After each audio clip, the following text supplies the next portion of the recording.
Hi, hello everyone, good evening to all। जैसा कि आप लोगों को मालूम ही है, नोन है कि कल से हमने एक नए टॉपिक पर वीडियो स्टार्ट करी है, पीपल एंड एनवायरनमेंट इंटरेक्शन। तो जो हमने कल जो वीडियो पोस्ट करी थी, आई होप आप लोगों को वो अच्छी लगी होगी, आप लोगों को पसंद आई होगी और आपके लिए बेनिफिशियल भी रही होगी वो वीडियो, राइट। तो उसी सेशन को हम आगे कंटिन्यू करेंगे। तो आगे कंटिन्यू करते हुए हम इस सेशन को आगे बढ़ाते हैं, मगर उससे पहले आप इस वीडियो को लाइक और शेयर करना ना भूलें और ज़्यादा से ज़्यादा इसको शेयर करें और इस वीडियो को, और हमारे चैनल को सब्सक्राइब ज़रूर कर लें। तो चलिए स्टार्ट करते हैं आज की वीडियो।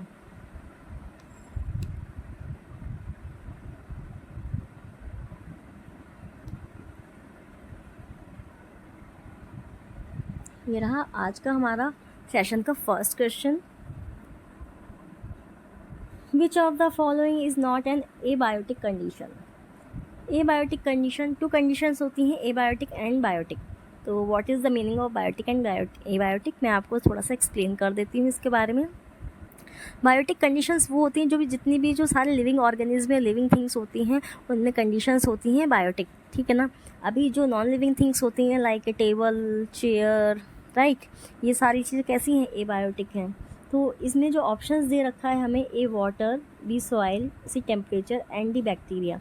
तो इसमें से हमको ये बताना है कि एबायोटिक कौन सा नहीं है। देखिए, ये जो लिविंग थिंग्स है जैसे वाटर, सॉइल और टेम्परेचर हो गए, इनमें नेचुरल चीज़ें हैं, ये नेचुरल थिंग्स हैं, बट ये इसमें लिविंग ऑर्गेनिज्म में लिविंग लाइफ जैसी कोई थिंग्स नहीं है। तो बैक्टीरिया है जो जिसमें लाइफ हो सकती है, जो लाइफ होती है। तो डी आंसर जो है राइट हो जाएगा, बैक्टीरिया, क्योंकि बैक्टीरिया जो है बायोटिक कंडीशन है, इसमें लाइफ है, ये लिविंग थिंग है ना। तो इसलिए बाकी सारे जो ऑप्शंस हैं वो हमारे एबायोटिक के हैं, राइट। तो डी ऑप्शन जो है हमारा राइट हो जाएगा,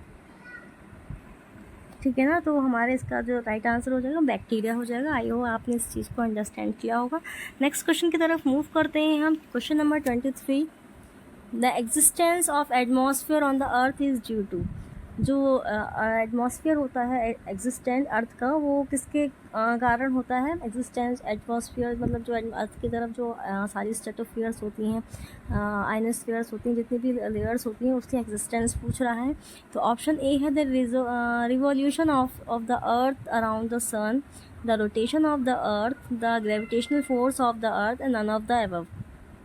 इनमें से कौन सा ऑप्शन करेक्ट होगा इसके इस स्टेटमेंट के कॉन्टेक्स्ट में। तो जो ऑप्शन नंबर सी है, the gravitational force of the earth is the right answer for this question. Next move to the next question.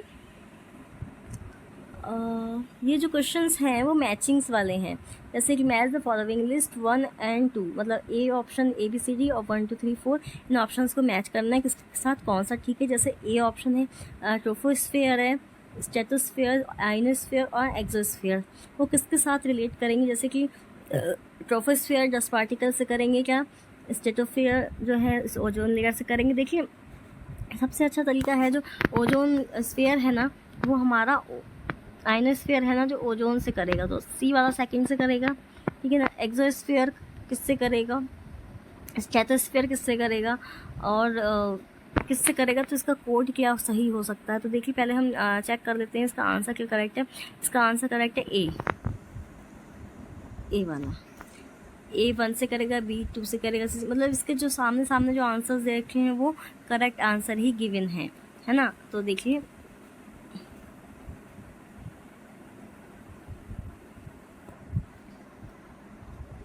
A dust particle से करेगा, स्ट्रेटोस्फेयर्स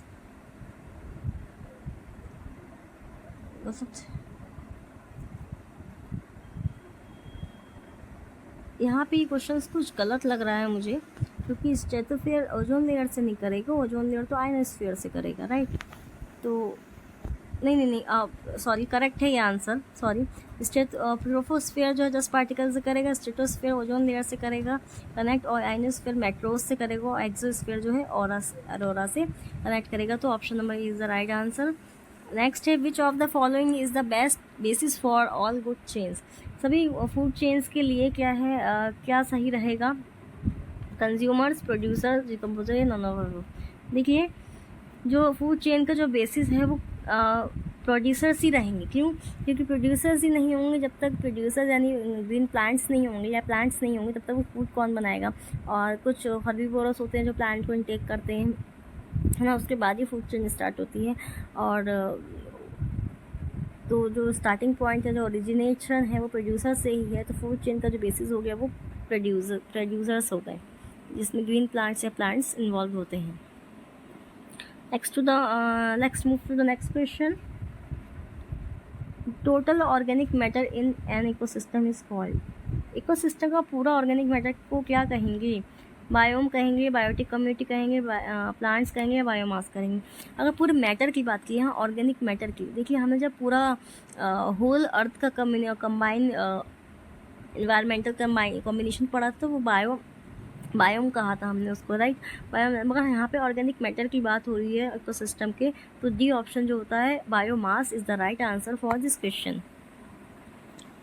next is energy pyramid is energy pyramid कैसा होता है? Always inward होता है, always horizontal होता है, सम diagonal होता है, नन ऑफ दिस एबव होता है। देखिए जो एनर्जी पिरामिड होता है वो ऑलवेज इस तरीके से बनता है ना।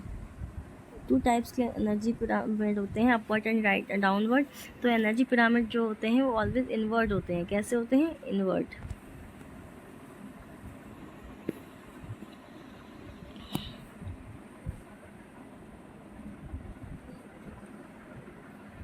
आई होप आपको सेशन के क्वेश्चन समझ में आ रहे होंगे। देखिए next question, as a result of biomagnification secondary consumer will be. देखिए जो बायोमैग्निफिकेशन का रिजल्ट के थ्रू अगर हम देखें तो सेकेंडरी कंज्यूमर कौन हो सकते हैं? द मोस्ट टॉक्सिक हो सकते हैं, the least toxic, not toxic at all, none of this above. Biomagnification की बात कर रहे हैं, उसमें जो हमारे सेकेंडरी कंज्यूमर होंगे ना वो कैसे होंगे? मोस्ट टॉक्सिक होते हैं। वो जो कंज्यूमर्स होते हैं जब वो कंज्यूम करते हैं फूड को नहीं तो वो मोर टॉक्सिक हो जाते हैं। तो इसका जो आंसर ए है, the most toxic is the right answer for the question number 28। Next is Which of the following gases is not harmful as a natural component of the atmosphere?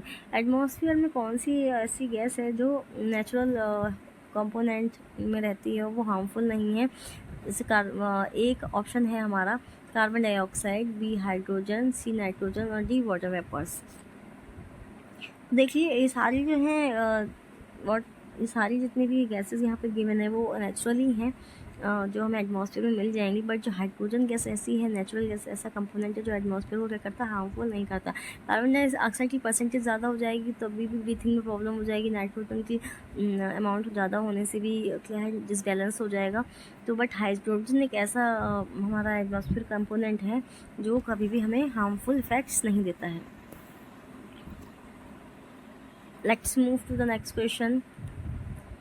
The 2 main components of an ecosystem are. तो जो ecosystem की बात की जा रही है, ecosystem के main 2 components क्या हैं? तो बायोटिक और एबायोटिक है। तो प्लांट्स और एनिमल्स जो होते हैं बायोटिक थिंग्स में आ जाते हैं। अर्थ की सराउंडिंग्स जितनी होगी वो बायोटिक और एबायोटिक से मिलकर ही बने होते हैं।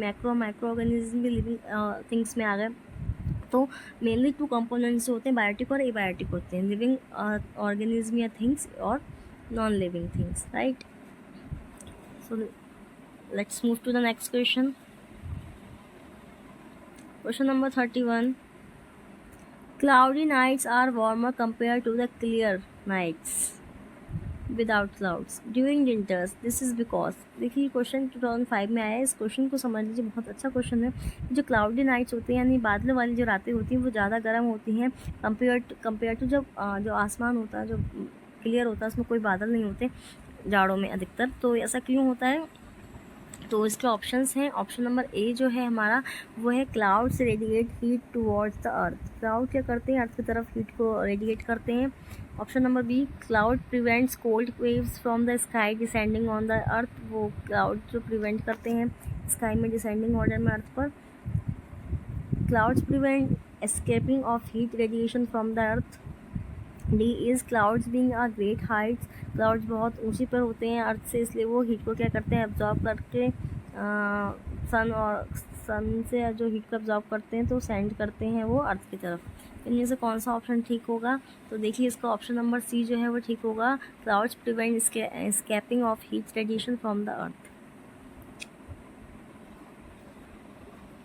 Question number 32, the urbanisation process accounts for the wind in the urban centres during nights to remain. जो अर्बनाइजेशन प्रोसेस है, मतलब कि अर्बन सेंटर्स में जो नाइट्स में हवाएं चलती हैं उसमें के में क्या जो स्टेटमेंट जो है वो ठीक रहेगा, करेक्ट होगा? तो ये क्वेश्चन जो है 2006 में आया हुआ क्वेश्चन है JRF नेट पेपर 1 के लिए। तो ऑप्शन ए हो जाता है faster than that in rural areas, B slower than that in rural area, C the same as that in the rural area, और the cooler than that in the rural area। तो इसमें से कौन सा option correct होगा? Option number B जो है वो इसके लिए करेक्ट हो जाएगा, slower then that in rural areas.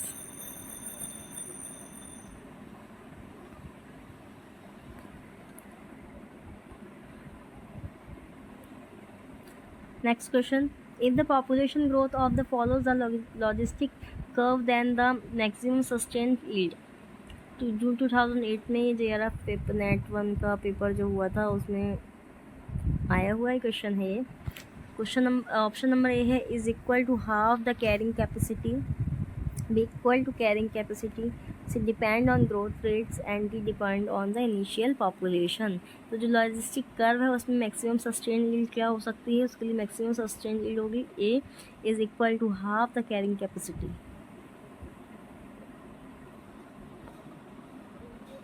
Question number 34, इसमें भी क्या है, एक स्ट्रक्चर है अर्थ सिस्टम का, consist the structure of earth system consist of the following match following. June 8 में ये क्वेश्चन है, इनकी लिस्ट दे रखी है, लिस्ट 1 जोन है, लिस्ट 2 केमिकल कैरेक्टर्स के लिए दे रखी है और इनको मैच करना है हमें। जैसे कि ए दे रखा है atmosphere, inert gases, B biosphere, salt, fresh water, snow. मतलब कि यहाँ पे जो स्टेट्स दे रखी हैं उनकी केमिकल कंपोजिशन दे रखी है, उनमें क्या क्या चीज़ें इंक्लूड हैं। सी हाइड्रोस्फीयर में ऑर्गेनिक सब्सटेंसेस, लिथोस्फीयर में लाइट सिलिकेट्स होंगे। तो इसका ऑप्शन क्या राइट होगा? तो ऑप्शन जो राइट है वो बी वाला है, ए का 1, बी का 3, सी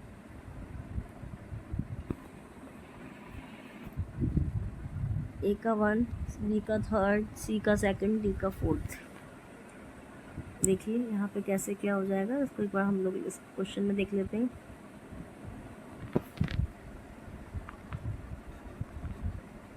ए का फर्स्ट एटमॉस्फेयर में इनर्ट गैसेस होंगी, ऑप्शन बी का 3 होगा ऑर्गेनिक गैसेस। एक सेकेंड,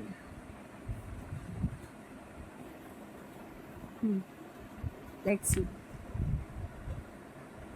ए के लिए करेक्ट है इनर्ट गैस, एटमॉस्फेयर के लिए, बायोस्फीयर के लिए ऑर्गेनिक सब्सटेंस जो है केमिकल कंपोजिशन रहेगा, हाइड्रोस्फीयर के लिए सॉल्ट, फ्रेश एंड वाटर्स रहेंगे, लिथोस्फीयर की लाइट सिलिकेट्स रहेंगे। ये इसका ऑप्शन करेक्ट होगा, यानी कि इसमें जो हमारा बी वाला क्वेश्चन है ऑप्शन है वो करेक्ट हो जाएगा। नेक्स्ट, बहुत लंबा क्वेश्चन है भाई ये, चलिए पढ़ते हैं इसको। Earth is often stuck by solar eruptions. अधिकतर क्या होता है, सोलर इरप्शन की वजह से अर्थ स्टक हो जाती है। विच कंप्राइज एनर्जेटिक पार्टिकल, वो जो क्या करता है फिर एनर्जेटिक का पार्टिकल से कंप्राइज करता है और हर्ल्ड अवे फ्रॉम द सन से हर्डर कर देता है स्पेस की तरफ। विच of the following statements reflect the effect on earth. इसमें से कौन सा स्टेटमेंट है जो अर्थ की तरफ रिफ्लेक्शन के इफेक्ट्स को शो कर रहा है? When these eruptions interact with the magnetic field, they cause beautiful arrows. Second, the breakdown radio communication power supplies. C, they don't affect life supports on the system. तो option में only ए है, only A and B है, सी में 2 and 2 only है, सी। तो B option सही है, ए और बी जो स्टेटमेंट है वो दोनों ही करेक्ट हो जाएंगे, वो दोनों ही करेक्ट है। When these eruptions interact with the magnetic field, they cause beautiful arrows. They break down radio communication and power supplies. Both जो होगा वो बोथ स्टेटमेंट जो है वो उसके लिए ठीक करेक्ट हो जाएंगे।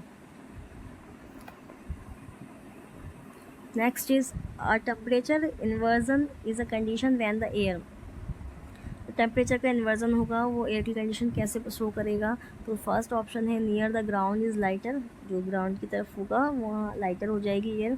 Near the ground is cooler than air at the higher altitude, higher altitude पे क्या हो जाएगी, जो एयर से कंपैरिजन में कूलर हो जाएगी। Near the ground is hotter, हाँ ग्राउंड की तरफ हॉटर हो जाएगी हायर एल्टीट्यूड से। None of the above. देखिए 36 का जो आंसर है वो बी वाला ऑप्शन ठीक है हमारा, यानी कि अगर हम टेम्परेचर इन्वर्जन की बात करते हैं तो जब ग्राउंड की तरफ आएगी तो कूलर हो जाएगी comparison to the higher altitude of air. Next question, the beginning from the surface of earth what is the sequence of the difference of layer atmosphere. Beginning from the earth मतलब earth की जो हम layers की बात कर रहे हैं, अर्थ के ऊपर जो लेयर्स हैं तो वो किस फॉर्म में होंगी। ऑप्शन ए है stratosphere, troposphere, ionosphere, exosphere. Option B troposphere, stratosphere, ionosphere, exosphere. Option C troposphere, stratosphere, ionosphere. ये तो होगा इन क्योंकि 4 लेयर्स हैं। D is none of there, B भी नहीं होगा। तो देखिए जो question I think option number जो ए बी है वो बिल्कुल राइट आंसर है इसके लिए। सबसे पहले जो होगी वो ट्रोपोस्फेयर आएगी, फिर स्ट्रेटोस्फेयर, फिर ionosphere, exosphere, right. Next question is the most dynamic layer of the atmosphere in the term of climatic and weather condition is. Atmosphere के क्लाइमेटिक एंड वेदर कंडीशन के लिए मोस्ट डायनेमिक लेयर कौन सी होगी atmosphere में। ए troposphere, B ionosphere, सी stratosphere, D mesosphere. तो जो troposphere होगी ना वो मोस्ट डायनेमिक लेयर होती है क्लाइमेटिक और वेदर कंडीशन की टर्म्स में। Next question, in which of the following layer of the atmosphere ozone gas is present. किस एटमॉस्फेयर की किस लेयर में ओजोन गैस जो है प्रेजेंट होती है। तो स्ट्रेटोस्फेयर में क्या होती है, ओजोन गैस क्या होती है, प्रेजेंट होती है। This is the right answer, ये हमने अभी क्वेश्चन किया भी है। नेक्स्ट जो मैथिंग में किया था लिस्ट वाले में। Next question, in which of the following atmosphere layers ionosphere occurs. कौन सी एटमॉस्फेयर लेयर में आइनोस्फेयर जो होती है प्रेजेंट होती है। मेसोस्फेयर में होती है, एक्सोस्फेयर में, स्ट्रेटोस्फेयर में, ट्रोपोस्फेयर में। तो ए करेक्ट होगा, आइनोस्फेयर क्या होती है, मेसोस्फेयर में प्रेजेंट होती है। Next question, and this is the last question on the session. In an ecotone the species which become abundant are called. मतलब इकोटोन होता है एक, उसमें जो स्पीसीज होती हैं वो किसमें मोस्ट एबंडेंटेड होती हैं। कीस्टोन स्पीसीज में होंगी, एंडेमिक स्पीसीज में होगी, एज स्पीसीज में होगी या फोस्टर स्पीसीज में होंगी। तो इकोटोन में जो हम एबंडेंट की बात कर रहे हैं स्पीसीज की, तो सी ऑप्शन जो है इसके लिए करेक्ट हो जाएगा। एज स्पीसीज जो होती हैं मोस्ट एबंडेंट होती हैं इनके लिए, तो एबंडेंट को क्या कहेंगे, इन स्पीसीज को एज स्पीसीज कहेंगे। तो गाइज ये हमारे सेशन का लास्ट क्वेश्चन था। आज ही हमारा सेशन यहाँ पर यहीं पे हम क्लोज़ करते हैं, एंड करते हैं इस सेशन का। अब नेक्स्ट वीडियो के साथ हम फिर प्रेजेंट होंगे आपके साथ। चलिए, तो कैसा लगा आज का आपकी वीडियो प्लीज़ हमको ज़रूर बताइएगा। Thank you so much for watching this video.